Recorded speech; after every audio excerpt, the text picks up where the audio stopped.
Bismillah. Assalamu alaikum, everybody. How are y'all doing? Alhamdulillah. I see some new faces.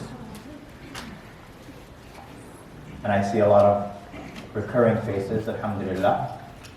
As for the new ones, I would call you out, but you're going to end up telling me that you've been coming for a year. But I just want to say welcome to everybody who's new, and welcome to everybody who's not new. We've been going over this beautiful book called Hilyat Talib al-Ilm, The Etiquettes of Seeking Knowledge. Last week, we went over some of the internal etiquettes that a person has. Basically, the etiquettes that you have with Allah subhanahu wa ta'ala. If you remember, we talked about sincerity, we talked about taqwa of Allah subhanahu wa ta'ala, we talked about following the sunnah of the Prophet sallallahu alayhi wa sallam. That should be definitely a person's priority when they're seeking knowledge, because this is a sacred endeavor. Today's session, in whatever time we're going to have, inshallah ta'ala, we're going to go over the etiquettes of another part of the equation, and that is the etiquettes of the student with the teacher. And that's also something that scholars wrote a lot about, because at the end of the day, like I mentioned, traditionally it was not something that was transactional. It was access that you sought from your teacher, and they did not have to give it to you, because this was something that they were entrusted with, this knowledge. And this knowledge, because they were entrusted, they would seek out people who were appropriate to be vessels of that knowledge. They would not dispense that knowledge to just everybody, because otherwise they would worry about giving that knowledge to those who were not deserving of it. And so then having good manners, having good etiquette is something that a student prioritizes, because that is what secures that access for them. And then inshallah ta'ala next week we'll go over methodology, what Sheikh Bakr, at least some of what I'm just summarizing. If you want more detail, then you can actually go to the book. In some ways I'm explaining and going into more detail, but some aspects I'm summarizing, because if we were to sit there and go line for line, then this would be 3 or 4 month endeavor. And we're trying to just get a good sense of it. So he begins by talking about the etiquettes of a person with their teacher. A person with their teacher. Alhamdulillah, sallallahu alayhi wa sallam. Let's see here, as I try to find my page. Okay, so he says the first thing that a person should know is that knowledge is not taken from books, but it is taken from a teacher. Knowledge is not something that's taken from books, it's taken from teachers. That's the general concept. Like, for example, can a person learn the Quran on their own? Yes or no? You bring anybody who memorizes the Quran on their own and you present them to a teacher, and they will end up having not dozens, but hundreds of mistakes. Even the Prophet ﷺ recited the Quran to Jibreel. And in the year that he passed away, he recited it twice in that last Ramadan. And so our religion is based on a chain. And a teacher does a number of things. Number one, the teacher shortens the distance for you. The teacher shortens the distance for you. What does shorten the distance for you mean? Number one, it explains that the teacher, if you get a good teacher, they explain concepts for you that you might spend weeks researching and not be able to understand and comprehend, and then you sit down with the teacher and they explain it to you in a second. A minute, 2 minutes. They summarize it for you, they tell you what the main point is, this is what you need to know. So that's one way they shorten the distance for you, is that they clarify concepts. I remember back in the day I was studying the fiqh of transactions in a Hanbali text. And the text was written in medieval Islam. It was a medieval classical text. And so he's saying things like, you're not allowed to sell literally he says, Ibn Qudama, he says, you're not allowed to sell a fetus before it's born. You got a horse is pregnant, You can't sell it before it's born. And I'm like, what does this mean? Like, what does that mean? So I go to, my sheikh and I sit down with him. I'm like, sheikh, look, I'm reading this text. I have no idea what he said. He was an Azhari sheikh, hafidhullah. And he says, what are you reading? And we sit down. And in 5 minutes, he just knocks it out for me. I was spending hours racking my brain on this thing. What was it? A fetus before you're born. He gives me an example. He says, Ammar, can you sell the iPhone 6 right now? Can you make contracts to sell an iPhone 6? And this was the time of the iPhone 5. And the iPhone 6 hadn't even come out yet. It was like a dream.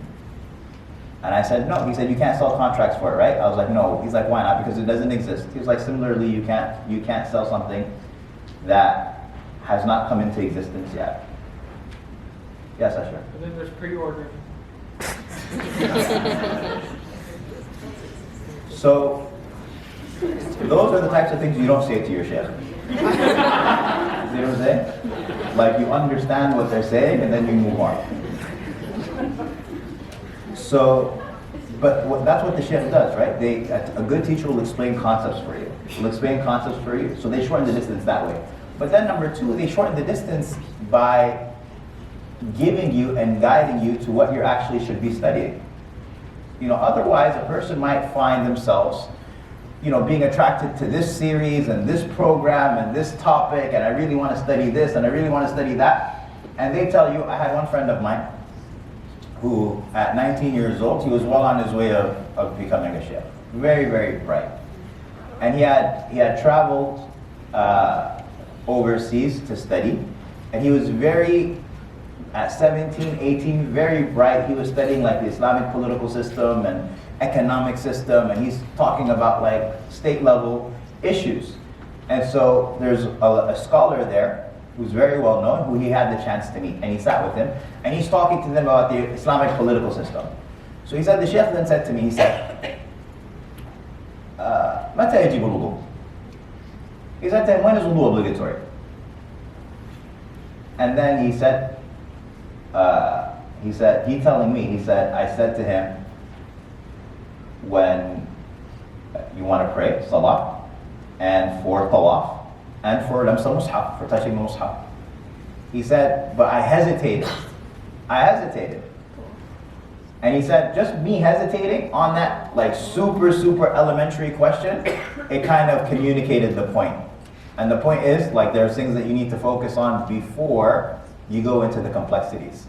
Ibn Abbas, he says, al-alim al-rabbani, the godly scholar, or the Rabbani scholar. Rabbani also has the connotation of tarbiyah, the one who develops you. He says, alladhi, the one who teaches people sigar al-ilm qabla, before it's the basic concepts of knowledge before its complexities. Simple knowledge before its complexities.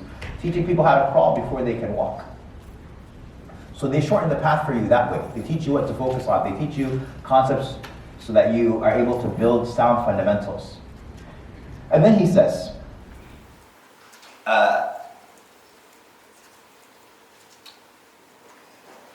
let your sheikh be a source of ijlal for you, honor and ikram, and someone who you show respect for. And then he says, and also have husn al-su'al wal-istima'. Ask good questions and listen well. Ask good questions and listen well. Ibn Abbas was the cousin of the Prophet ﷺ, and he amassed an incredible amount of knowledge. He was a young teenager when the Prophet died, and he eventually became the greatest single mufassir of the Quran. And so they asked him, they said, how did you gain all of this knowledge? He said, بِلِسَانٍ سَؤُولٍ وَبِقَلْبٍ عَقُولٍ. These two things. I had an inquisitive tongue, and I had a heart that understood. I asked good questions, and at the same time, I understood what was being communicated to me. You have to have these two things. You have to be curious. And two people don't learn. One person who doesn't learn is a shy person, and the other person who doesn't learn is someone who is not humble, somebody who's arrogant. The shy person, it's not good to be shy if that keeps you from asking questions that you need to know of your deen. Aisha radiallahu anha, she says that the women of the Ansar, and Aisha praises the women of the Ansar, that one of them would bring a loincloth that had dried menstrual blood on it. And they would bring it to her house and they would ask the Prophet ﷺ, is this menstruation or not? And the Prophet ﷺ would tell them. And she said, she praised the Ansar and she said they did not let their shyness stop them from learning their religion. And so that person who's too shy to ask, that's not a praiseworthy shyness. Generally shyness, the Prophet ﷺ said that haya kulluhu khair, and it's all good. Shyness is great. But there is an exception, and that exception is when a person is too shy to ask questions that they need to know of their deen. Keyword, that they need to know of their deen. Not every question that pops into your head is one that you need to know for your deen, or one that you need to worship Allah subhanahu wa ta'ala. And alhamdulillah, we have a lot of options now with anonymous questions and all sorts of things. Number 2, he says to listen well. Oh, listening well is a big one. What are the signs of a person listening well? Actually, easier is how can you tell a person is not listening well? Have you ever been in a position where you're talking to somebody and you can tell they're not paying attention at all? What does that look like? Too many expressions at once. Huh? Too many expressions at once. Okay, too many expressions at once. Okay, what else? Okay, they're on their phone. No, talk over you. They're talking over you. They're zoning out. They're zoning out. They say huh afterwards. Huh? Can you repeat that? Right, and so he's saying one of the etiquettes is that you ask good questions, but that you also listen. That you listen. I've definitely had situations where I'll be sitting there with somebody and they ask me a question. As I'm explaining it, I can tell they're distracted. They're looking over my shoulder because there's something happening behind us. We're at a restaurant and there's somebody walking in, so they're looking at that person. As soon as I get the gauge that this person is not listening, I don't want to be talking, so I'll just wrap it up. Almost. Oh, what was the question? But I know some shuyukh who mashallah, they're just amazing. I had one guy, one of my funniest memories. This guy asks a sheikh of mine, who's like an encyclopedia. This man, mashallah, tabarakallah. I don't know, like whatever subject he talks about, you think he's specialized in it. He is sitting in the masjid, this sheikh, and he's giving a lecture about, I don't remember what the lecture was, but I remember the question. One brother in the back over there, he asked, and he says, Sheikh, can you please talk a little bit about the fitna that happened between Uthman ibn Affan radiallahu anhu and something like that. Something about the fitna of Uthman. That's a big, big topic to ask. Sheikh starts talking about the fitna of Uthman. 5 minutes in, he's talking. 10 minutes in. 15 minutes in. Like, this is a lecture now. And he's still going. He just turned on the faucet and the knowledge is coming. I look back to see this guy. Is he still paying attention? I find the guy leaning against the wall, reading a Quran. It was like a cartoon episode. I was dying. And then I look up to see the sheikh, and the sheikh sees him. And he sees him reading the Quran, completely not paying attention anymore. The guy's reading his mushaf, and he's still going, mashallah, talking about the fitna of Uthman.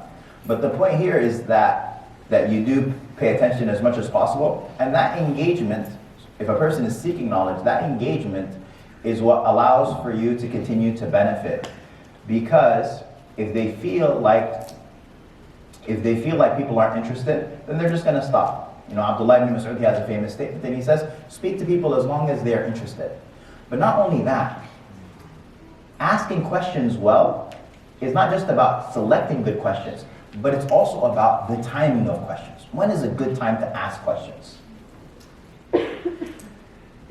Some people, they'll ask a question when the sheikh is walking from the venue to his car, for example, or in the staircase of an event, or an elevator, something like that. And they'll say, Sheikh, it's a quick question. But it's not about whether it's a quick question. It's about whether it's a quick answer. And a lot of beautiful etiquettes are learned from modeling. So for example, one of the examples that they mention is at dinner. Right? They go with the sheikh to dinner, and this brother asks a question, and the Sheikh answers. And this person asks a question, and the Sheikh answers. And this person asks a question, and the Sheikh answers. Over 50 minutes, the Sheikh is answering everybody's questions. When it's time for everybody to leave, the only person who didn't eat is the Sheikh.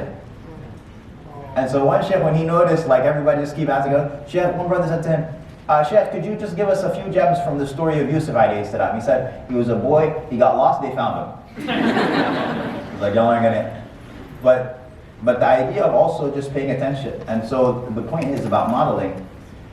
You learn a lot of manners from being in the company of people who have manners. So one thing I remember, Sheikh Yasir bin Jas, one time I was sitting with him, and he was sitting at a table, and it was dinner. And he was sitting at a table, and he had wanted to ask a question to Sheikh Salah Sawi. So he simply asked him, he said, Sheikh, it was dinner, everybody's chilling, right? So he said to him, he said, Sheikh, do you want people to ask you questions now, or do you want to wait until later after dinner? And so the Sheikh, he said, after dinner. Like, cool. And then the conversation was all jovial and stuff like that.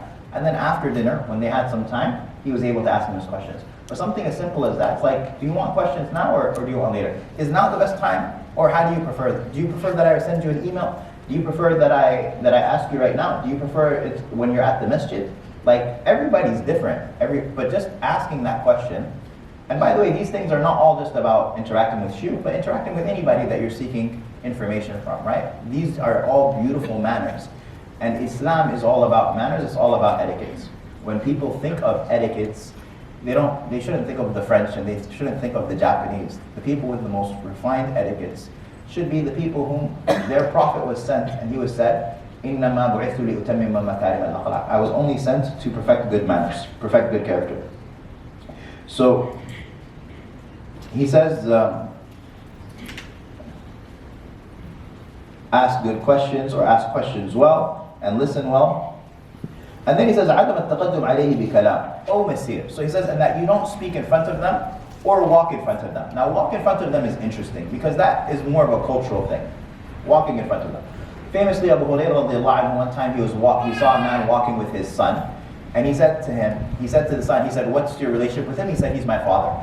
He said, if he's your father, then do not call him by his name. Don't call him by his name, and don't walk in front of him. Now, is walking in front of your parents, is that considered to be a form of disrespect now? No. 1400 years later, a continent away, is that considered to be a form of disrespect, walking in front of your parents? No. So I don't think that walking in front of, these are concepts that are cultural. Some aspects of what he discusses are cultural. But the idea of speaking in front of them, what does speaking in front of them mean? Speaking in front of them means a person asks a question. Sheikh so-and-so, I have a question about this. And then someone else jumps into the fray and says, it's halal, it's haram. And that happens a lot online. I remember one year, Sheikh Walid Basuni, he was going to do a Q&A on the fiqh of fasting in Ramadan on his Facebook. And so he has however many students he has all over the world from teaching for however many years. And he asks them, he's like, I'm going to record video answers. So on his Facebook he posted and he said, please post your most popular questions that you have about fasting, and everybody upvote the questions with your likes. So the number one question about fasting, which is the number one question every year, y'all know what it is, right? Not even water. Not even water? No, these are Muslims asking the question. Not even water, non-Muslims. Well, Muslims, what is the number one question that Muslims ask? It's not even water, it's not even... When's the moon time? No. Where's your fast? Exam? Close. Not exams. Nose drug. Toothpaste. Brushing your teeth. At least back then, it might have changed now, but brushing your teeth, does it break the fast? So I remember seeing the comments, and the number one upvoted question was, does brushing your teeth break the fast? With toothpaste, obviously. And so the comment below it said, yes it does. The comment below that says, no it doesn't. The comment below that said, here's a link of Sheikh so-and-so answering your question. And I was thinking to myself, like, who asked you? Nobody asked you. 0 people asked you. And you are now, in fact, not only are zero people asking you, people are actually asking their sheikh, like someone who they trust, with someone who's taught them, someone who they trust his knowledge, they're asking him. So what made you jump into the fray and take it upon yourself to answer that question? You know, when you answer a question and you say something is halal or haram, when you do that, who are you answering on behalf of? You're answering on behalf of Allah. If I'm not a doctor and I sign a prescription, and that's a big problem. And so when a person signs off and they say that this is halal or this is haram, they are signing that on behalf of the Lord of the worlds. They're saying that Allah subhanahu wa ta'ala's declaration on this is that it is halal. Allah subhanahu wa ta'ala's declaration on this is that it is haram. Ibn al-Qayyim has a book and he calls it I'lam al-Muqqi'in an Rabbil Alamin. Speaking to those who give fatwa, because when you give fatwa, you are signing on behalf of the Lord of the worlds. Right? And so it's not a position that a person needs to jump into. And so one of the etiquettes that the Muslims learn from century after century is that if there is a person who is qualified to answer a question and they're present, then why would I ever take it upon myself to put myself in that position?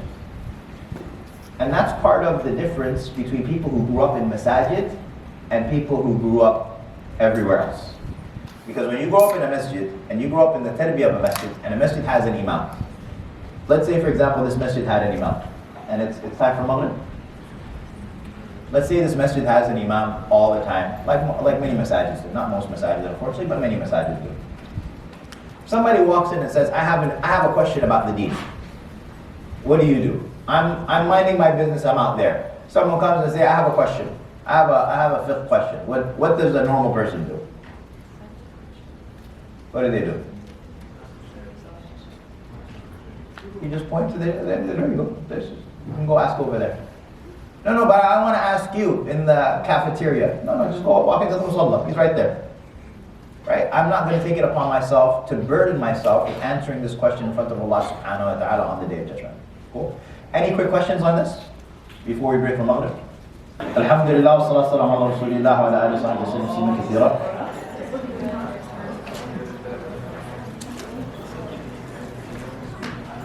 See if there are any. Okay, so then he says,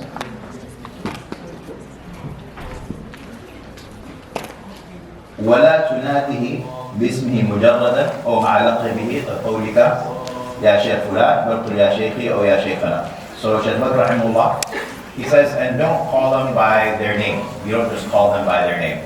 Hey Ahmed, how are you doing? You don't call them by their name. And he even says you don't even call them by their kunya. And kunya is a respectful term. Abu Abdillah, for example. So again, this is something that goes back to culture. Calling someone by their first name. Is it appropriate that a sheikh, you go and you just call them by their first name? Yes or no?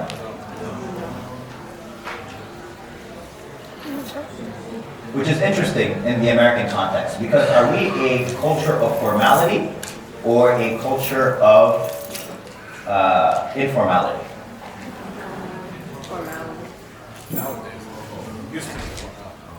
It used to be formality, but now it's an informal culture. So how do we navigate this space? What about beyond the sheikh? Let's leave the sheikh side. Just the secular. If a person is a professor, would you just call them by their first name? No, okay. Some say call me by Some say, so that we're going to get to that in a second. So what about if a person is a doctor? Do you just walk up to them and call them? No? What other titles do we have? An esquire. Sir. Oh, judge. A judge, what do you call a judge? Your Honor. Even out on the street, you call them your honor? That's interesting, right? A judge is literally kind of like you could just call them your honor in the courtroom. You don't call them Your Honor at HEB, right?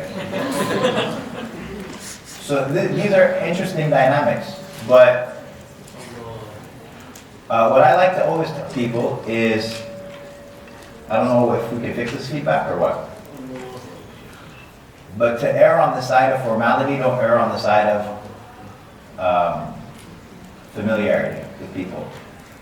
If I'm gonna err, I'm gonna make an error, I'm gonna make that error on the side of formality.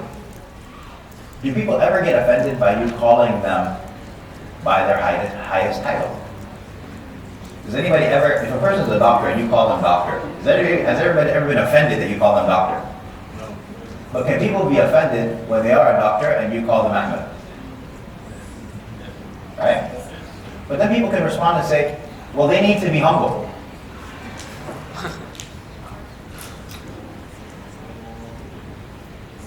That's their business. Their business is being humble or not humble. You're not responsible for their humility or lack of humility. Well, what's your job? Respect. It's to be respectful. I'm required to do my part, and they're required to do their part, whatever that is, whether they're humble or not humble. But again, manners, and it's an art, it's not a science.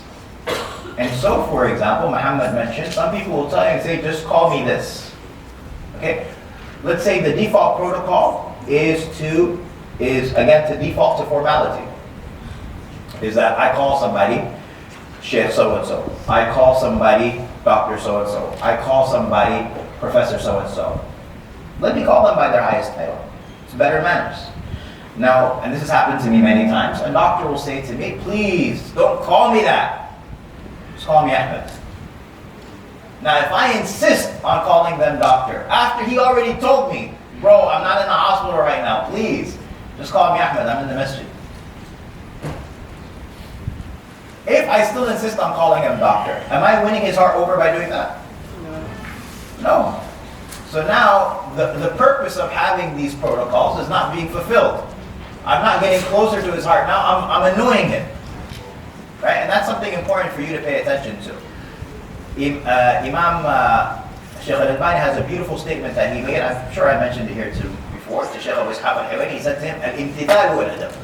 He said, imtithal is what adab is. That you listen to what people tell you to do, and you do what they tell you to do. That's what adab is. So adab is not that you insist on doing what you think is adab, but adab is you do what they would love for you to do. So if that's dressing the name down, then that's fine. He says, call them by their name. Here's an interesting thing.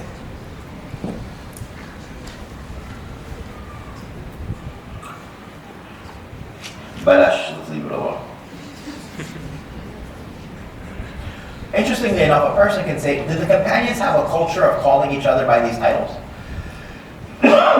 When you read in the hadith, you'll find, for example, Abdullah ibn Umar saying, Kana Umar. Umar used to do this, or Umar used to say that. He's calling him by his father's name. He's not calling him anything fancy, my father, right? But just in case anybody has that type of question, then it's very simple. The scholars mentioned that al-khabar is easier than al-nida. Khabar is when you're speaking about somebody. So it's easier for me to say, Malik said, Abu Hanifa said.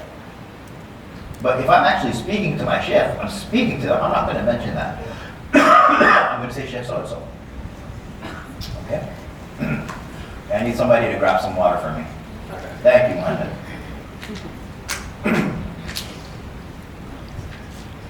Yes, hold on, Muhammad, someone beat you to it. Jazakallah khair.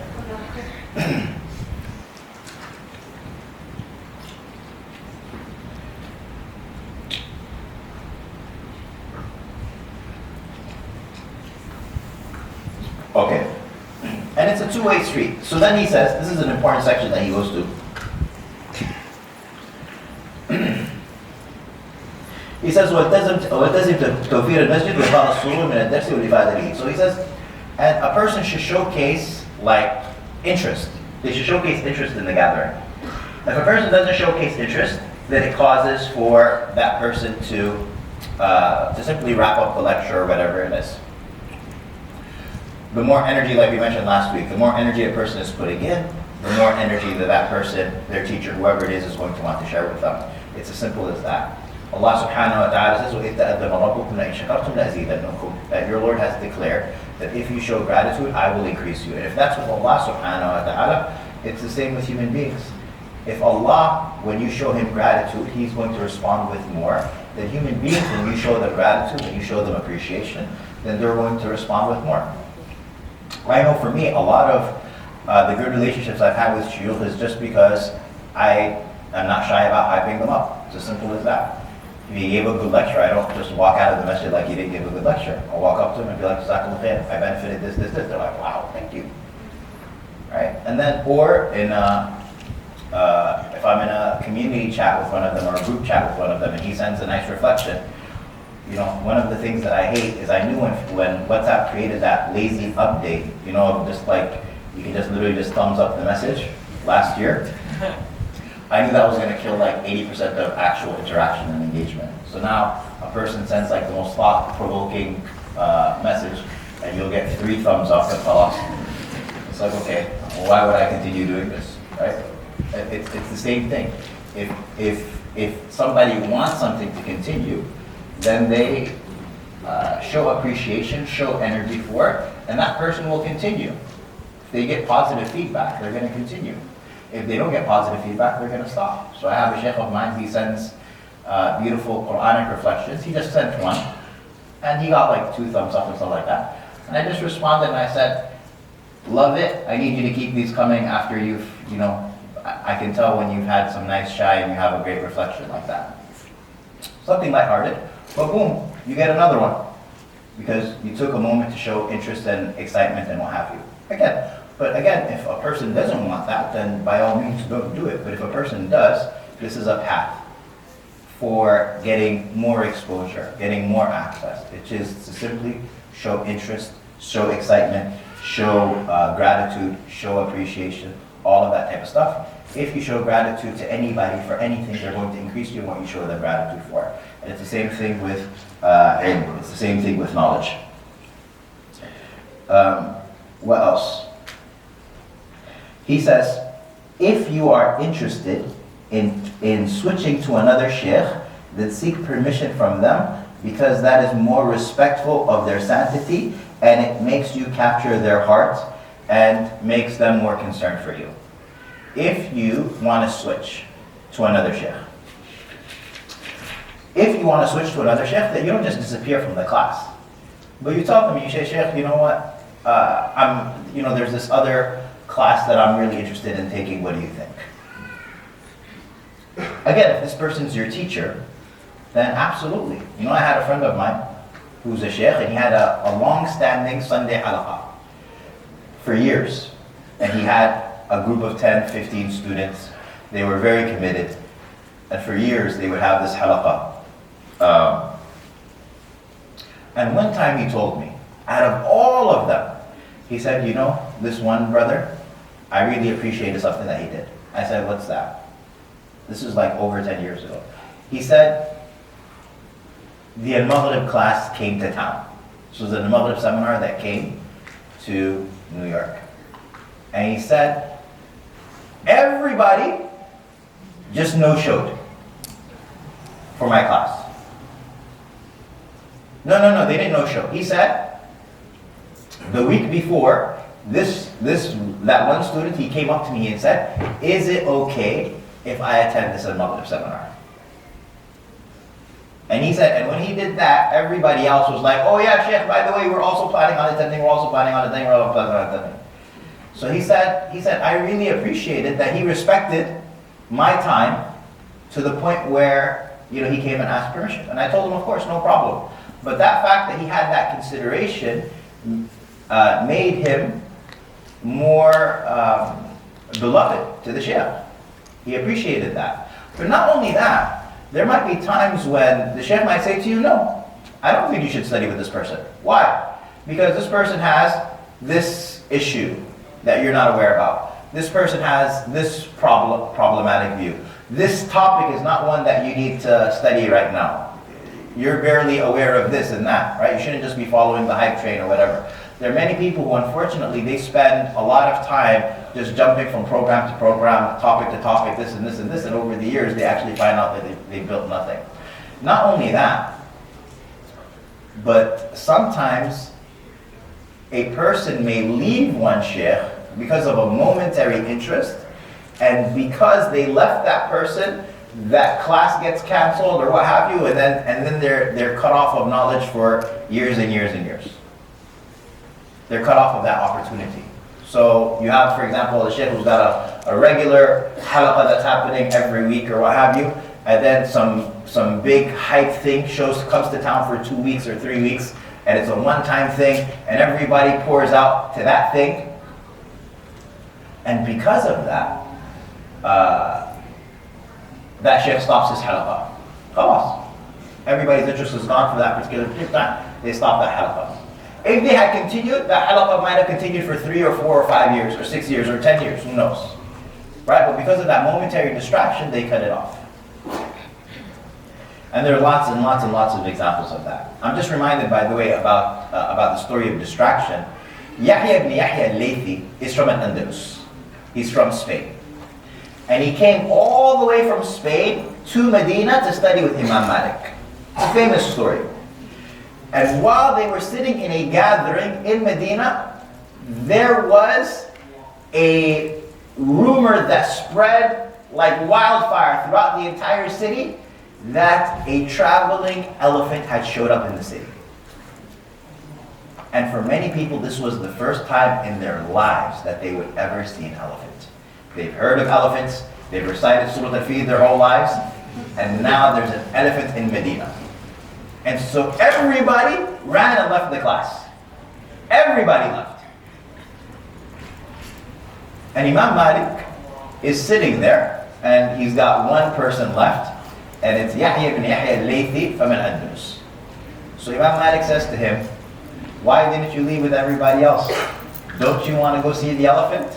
And Yahya said to him, "I did not come from Al-Andalus to Medina to see an elephant. I came to read hadith with Imam Malik." He probably saw an elephant, to be honest, on his way coming to Medina. He probably saw it already. But he said, "I didn't come to see an elephant. I came to see," right? And that became super famous, that statement. "I didn't come to see an elephant, I came to see you." But that moment in time, it just took that moment for him to create a relationship with Imam Malik and for him to showcase his commitment. And Yahya ibn Yahya al-Laythi's narration of Al-Muwatta is the most famous Muwatta until today of Imam Malik's book. Yahya ibn Yahya al-Laythi's narration or sanad, his chain, is the most famous chain of the Muwatta. Anyway, what else? So then, Sheikh Bakr mentions a very, very important issue. And he says, Tabi'un muhim. He says, a very important thing to note. "I seek Allah's protection for you from the actions of the innovators, of complete humiliation at the hands of the Shaykh, of licking his hands and kissing his shoulders, and standing like in the position of prayer, and..." Okay, so he goes off on a rant. But the point here is that Islam calls for you to be humble in the presence of the scholars, but not to humiliate yourself at the hands of anybody. The Shaykh, or humility in the presence of a Shaykh, should not lead to humiliation. And it should not lead to a person putting themselves to be abused by anybody. So just because this person is teaching me Quran doesn't give them the right to hit me, doesn't give them the right to curse me out, doesn't give me the right to any of these things. In fact, Allah subhanahu wa ta'ala says about the Prophet sallallahu alayhi wa sallam, وَلَوْ كُنْتَ فَضًّا غَلِيظَ الْقَلْبِ لَانْفَضُّوا مِنْ حَوْلِكَ.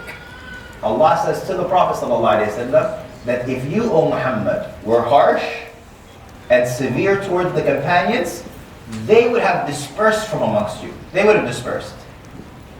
And so the Prophet ﷺ is being told that your gentleness is what keeps them around. Your beautiful manners is what keeps them around. If you were harsh towards them, then they would disperse. And that's a beautiful statement that Sheikh Kamal al-Makki told me, Sheikh Ja'far Idris, Hafidhullah, said, about, he commented on this verse, and he said, this shows you that the companions were a people of dignity.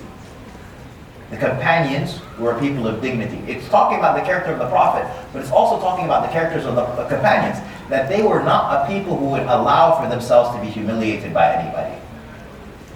And so we should not put ourselves in that position towards anybody. And there are lots of stories of that, obviously, of people who put themselves in a position because they think they're studying with a sheikh so-and-so, that they allow for themselves to be humiliated. So just complete servitude.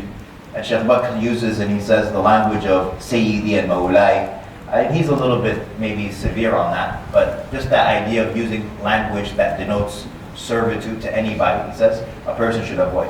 Right? Be respectful, yes, but I'm not anybody's punching bag, or I'm not anybody's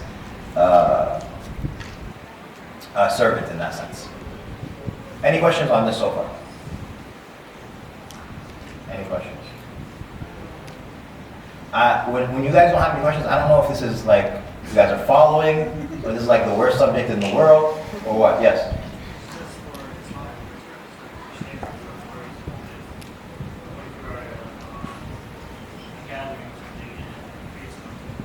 A priest comes?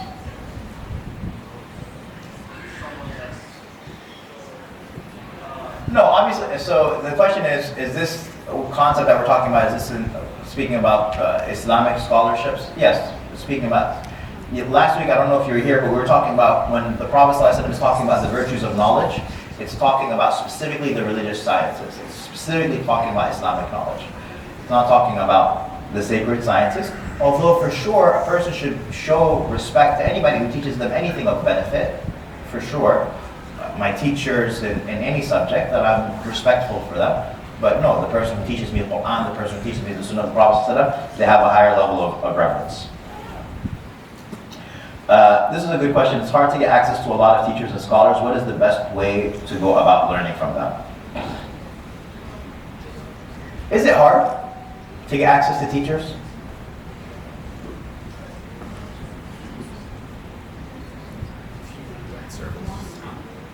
If you're in the right circles? Is it hard? Every masjid has an imam. Every masjid has an imam? Yeah, but not every masjid has like a good teacher necessarily, right? So, It's more about accessibility. yeah, so accessibility. Is it hard to access teachers? Especially for women? Is that the case? I'm looking at the guys. Is that the case? I don't know. I feel like maybe there's 3 aspects to this. Maybe 4. Okay? Number 1, when you say access, what is access? Is a general, first of all, what do you mean by access? We have to define this term. Is access sitting in a gathering like this where you're learning? Because that's access. Is access sitting in a general lecture? Or what is access? Is access a private halaqah in the home? Is access reading a book together in an office? Yes? I feel like access in its general form is something that's attainable and you can read, you can get it. Yes. So your team, it is accessible and available. Yes. I think number 1, a lot of what's considered to be access is public. Sometimes people, when they think of I need to study with this sheikh, I need to study with this sheikh, they think that they mean I need to have a private halaqah with them somewhere. We need to get just 2 or 3 brothers and read a book with them together or something like that. A lot of the greatest scholars, their students were their students in their public gatherings, the lectures that they give in the masjid. That's it. It wasn't some private halaqahs in the house or anything like that. They would come, they would prepare their lectures, they come and they give their lectures in the masjid, and it is open access for everybody who wants to come benefit.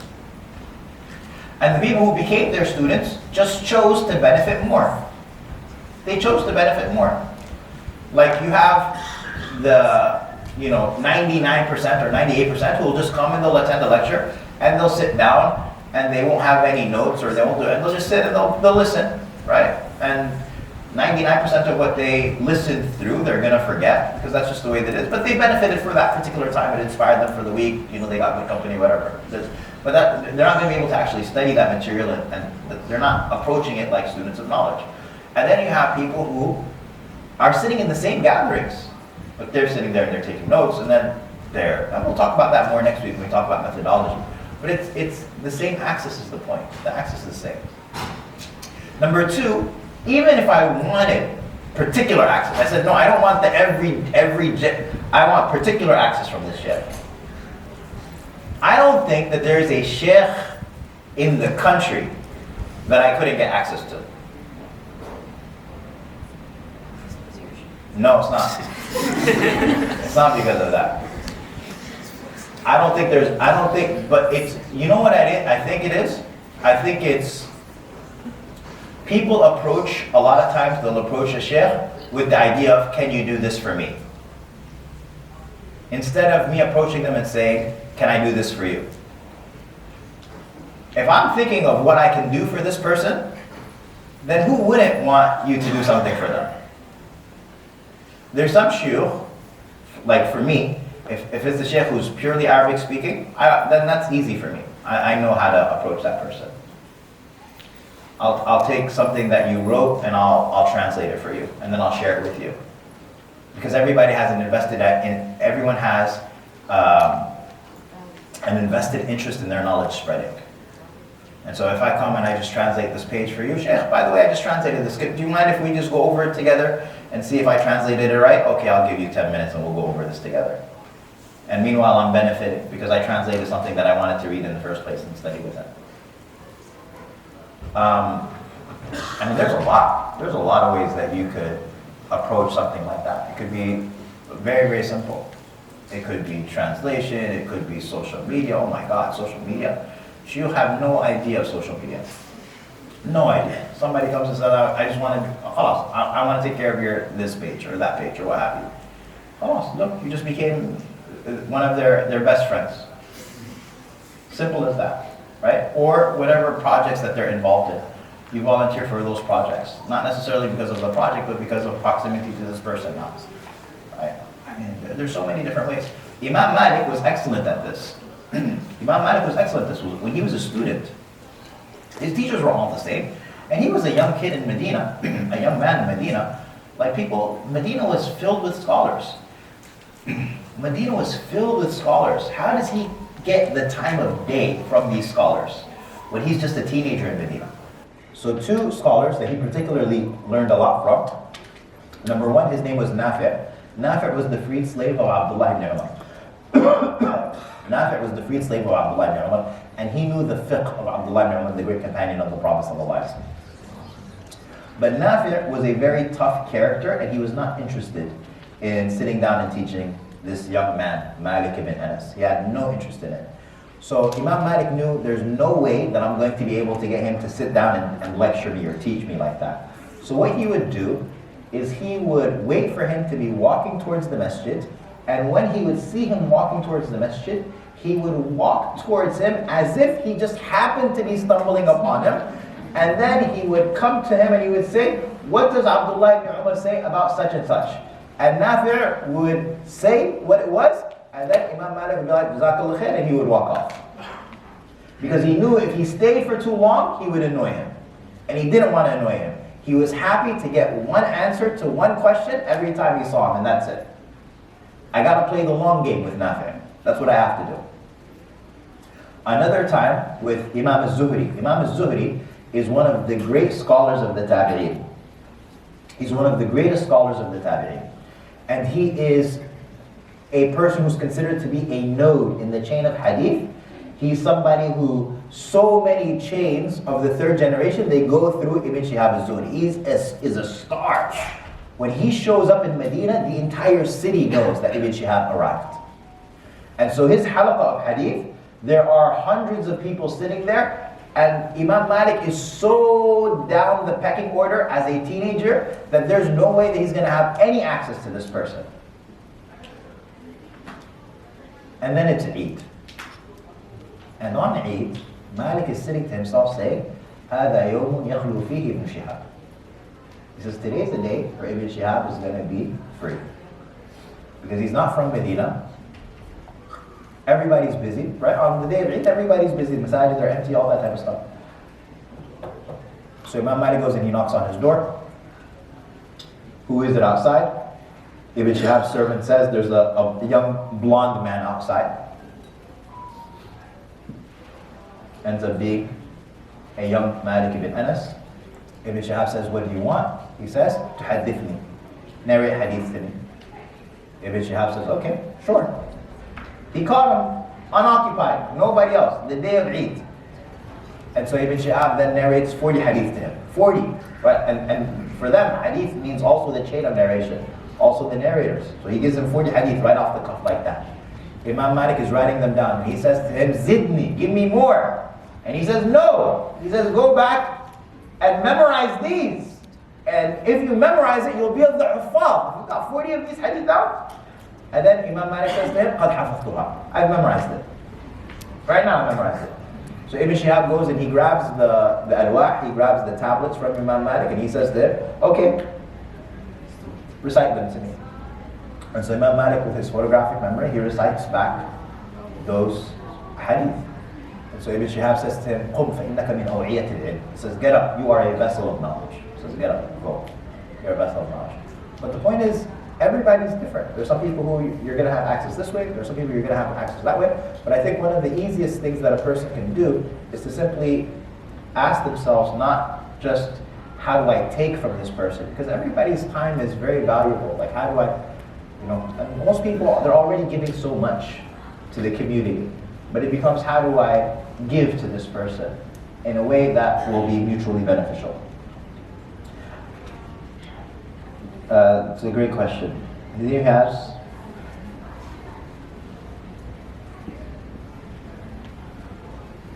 I'm just trying to go through the questions that are relevant to this topic first.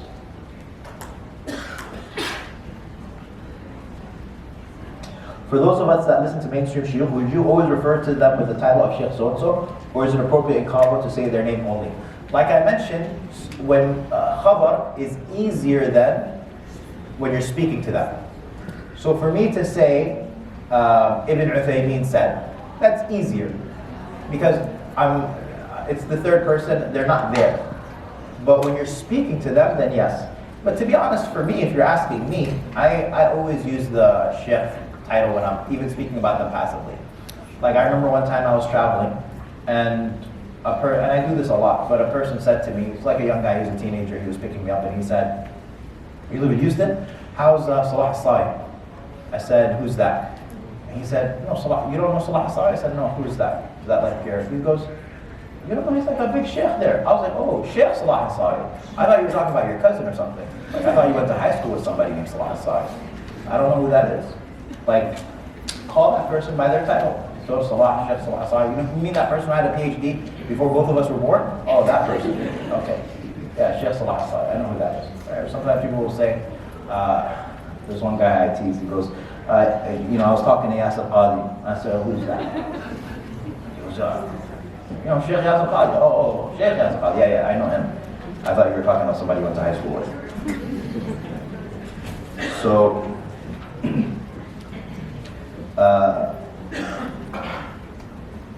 and the fact that they're mainstream doesn't make them less deserving of that type of respect. I saw my father and his friend kiss the hand of Sheikh Salah Sai when meeting him. Is this okay? Yeah, of course it's okay. Again, like I said, these things are issues of culture. So if kissing hands is indicative of respect, Sheikh Salah kisses his hand. He's probably the only person in the world whose hand like this. But his job, and Sheikh Salah is very smooth, mashallah. Because a lot of times what he'll do is he'll pull his hand back and your hand is already lowered because you're trying to kiss his hand, and then he'll kiss your forehead. Very smooth, mashallah. Right? But again, it's showing respect for a person. And there are some cultures where that is the way that you show respect. Specifically, Shami culture. This is very, very well known.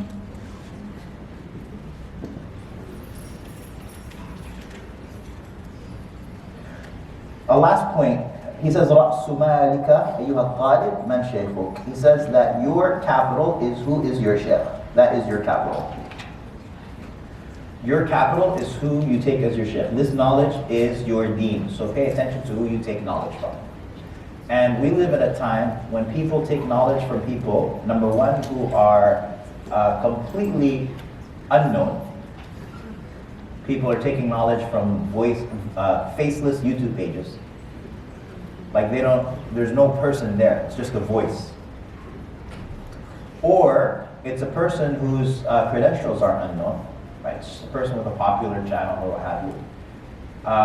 And these are all things that are very, very dangerous. A person should be very, very careful that who they learn from, who they absorb from, who they benefit from are people who are